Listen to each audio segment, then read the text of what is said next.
If you're house hunting or planning to buy a home in the UK, then this is the kind of real life example that can help you think through what really matters before you sign those papers. When we started house hunting in the UK, our budget was between 200,000 and 300,000. This particular house was well within our budget. It was a three-bedroom detached house with its own garage, and it was listed for £232,000.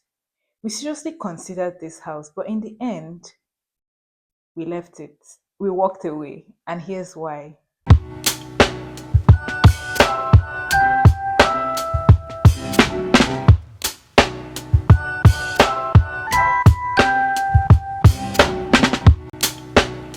Hey friends, welcome back to the channel. If you're new here, my name is Kay and I share my journey as a mom, building a home, running a family, and making smart money decisions while living in the UK. So if you're someone trying to navigate life abroad, maybe build wealth, or you're just someone that wants to make smarter financial and money decisions, you are in the right place. So if that sounds like you, I would love for you to join this journey. Hit that subscribe button because I'll be sharing very interesting money related topics on this channel. And also turn on the notification bell so that you'll be notified whenever I post a new video. A few months ago, my family and I went on to hunt for our first home here in the UK, and we viewed several houses across different areas, mainly in the northeast and in the Yorkshire region. And we actually viewed a lot of houses, about nine of them, before we finally made the decision to buy the house that we currently live in. So the whole house buying, house hunting process was a very exciting one for us. And one of the houses that we viewed was a three-bedroom detached house located in Darlington. It was going for £232,000, and this house actually ticked a lot of boxes. Before you go out to view a house, you actually have a long list of things that you look out for in a house. So this one ticked a lot of the boxes. It had a detached garage. It was located in a quiet and a serene estate, which we loved so much. And it was also within our budget. Remember, I said our budget was between £200,000 and £300,000. And this one was just in the sweet spot, £232,000. But we ended up walking away from it, even though we could have saved up to £40,000 compared to what we finally bought in the end. So in this video, I will take you through the tour of the house, and then I'll explain what we loved about the house, what felt a bit off for us that made us not buy this house in the end, and ultimately I'll let you know why the house did not work for us and why we ended up buying this one that we currently live in. So stick around and don't forget to subscribe. Look at the button down, it's still red.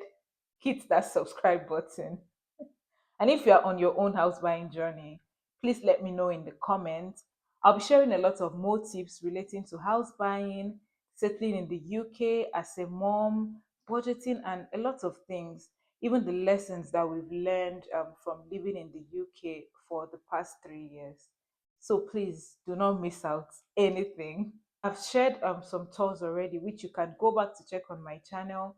I'll be sharing one more house tour. So stick around and don't forget to subscribe. All right, let's get into the tour. Once you walk in through the hallway, you just meet this living room by your right. So the living room is a very decent size. It's not too big and it's not too small, and it's just perfect. So the layout of this particular house is that it's like an open plan living room, dining room, and kitchen. Although the kitchen is not very visible when you walk in through the main door, which is good, but it didn't really work for my family because I don't like open plan kitchen and living room. I like the kitchen to be separate from the living room. I like open plan kitchen and dining, but without the living room. And it has this little corner over here, which is the utility room, which I actually love. and it's still part of the open plan. And right in that space, there is a door that leads into the downstairs toilet, which is a very good size too. The only reason why I don't like it is the fact that a visitor has to walk in through the dining, through the kitchen before using the toilet. So that's what I did not really like about this house. The kitchen too is quite small. It's not big enough. For anyone that knows, I like to cook, and the kitchen is usually the first thing that I look at when I go to view a house, and this one was really, really small. So it has this understay storage right in the living room as well. So yeah, that's the living room. It's long, but it's a decent size. And we are back to the hallway. As you can see, the hallway is quite narrow. Like immediately you just walk in, what you see is the stairs. So we'll go upstairs now and we'll see the rooms. So once you get upstairs, the first room that we'll be looking at is this is the it's a double room. This is not the master bedroom. We'll go to the master bedroom after this one. So it's a double room, which we'll call bedroom 2 in this video. It's quite a decent size, and it has this inbuilt wardrobe, but I think that's just for the staging purpose. The actual house might not come with the wardrobe. And right within this room is a little secret room, which I love so much. It has this space for work from home. And I love work from home space because my job involves me working from home at least 3 times in a week. So I always look out for that.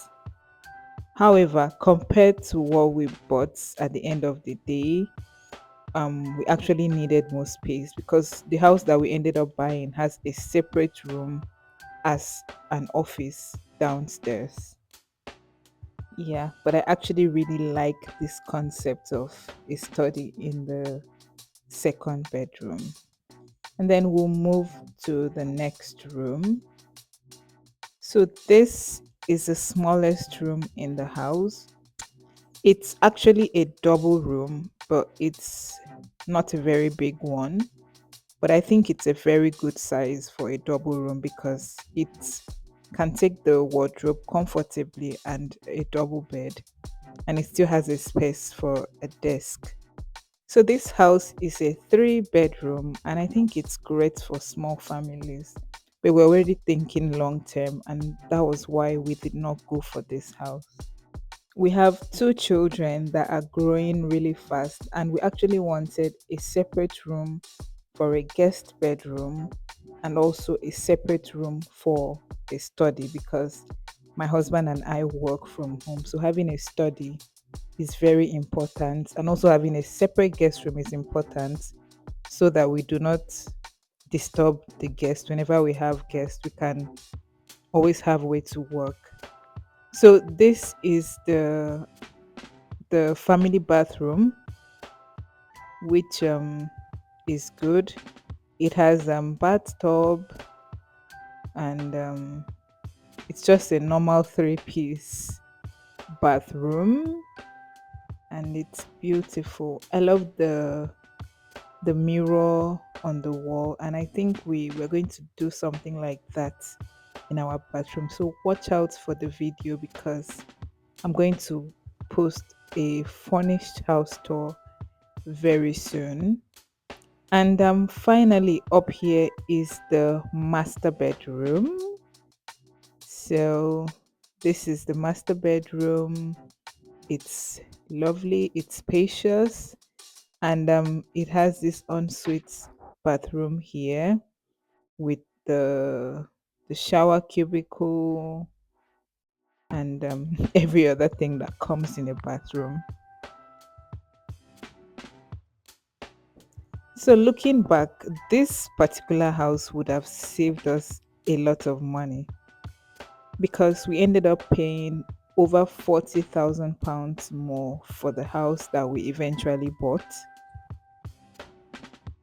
However, the extra bedroom that we have and the study that we have made a lot of difference. So, generally, this house was not a bad house at all. It was really good. A detached three-bedroom house with three double rooms. I think it's a very good one for that price. Amazing. But it just wasn't the right house for us currently and even long term. So that's it for the tour of this beautiful house. Welcome back. I hope you enjoyed that tour. So that's the full tour of the three-bedroom detached house that we viewed in Darlington. Honestly, this house had so much potential, but it really made us think about what we really wanted long term and not just what we needed at the present, because currently the house was okay for us because we were living in a three-bed rented house, which was okay for us. So this three-bed detached house would have been good for us, but it wasn't just good for us long term. If you are house hunting, it's easy to focus on price alone, but you shouldn't just think about saving money. You need to also think about every other thing. You need to think about the layout of the house. You need to also think about the space, how it fits your lifestyle and your family's need. You also need to think of long term, in the next 3, 4, 5 years, will this house still work for me and my family? You also need to think about how your family will grow while living in that house. So do not just focus on the money alone.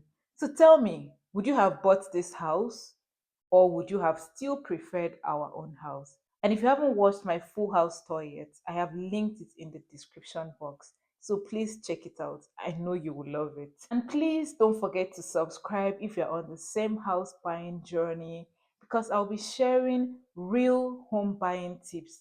I'll also share some mistakes that we made along the way, and I'll let you know how to avoid these mistakes, especially as a migrant living in the UK. Thanks for watching, and I'll see you in the next one. Bye.